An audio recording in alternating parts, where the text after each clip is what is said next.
আসসালামু আলাইকুম সুপ্রিয় দর্শক বন্ধু। আঙুর খেতে অর্থাৎ বর্ষার পরপরই আঙুর খেতে কিছু পরিচর্যা নিতে হয়, বাড়তি পরিচর্যা। এই সময় যদি আপনি একটু অবহেলা করেন তাহলে আপনার আঙুর গাছে কিন্তু এক ধরনের বিশেষ লেদা পোকার আক্রমণটা হয়। দর্শক, আমি একটা লেদা পোকা পেয়েছি, দেখেন আমার আঙুর গাছের ডোকাতে ছিল।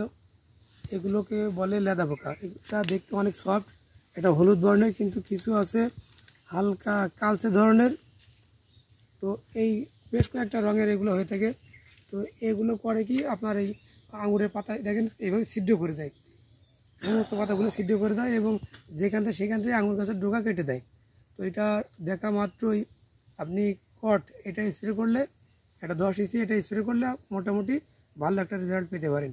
তো এটা আমি বলবো যে যদি আপনার পোকার আক্রমণ নাও হয়ে থাকে তাহলে আপনি কিন্তু এটা কটটা স্প্রে করলে আপনার এই জাতীয় পোকা আপনার খেতে আসবে না। আর এটা যখনই দেখবেন এই জাতীয় পোকা, ঠিক তখনই মেরে ফেলবেন।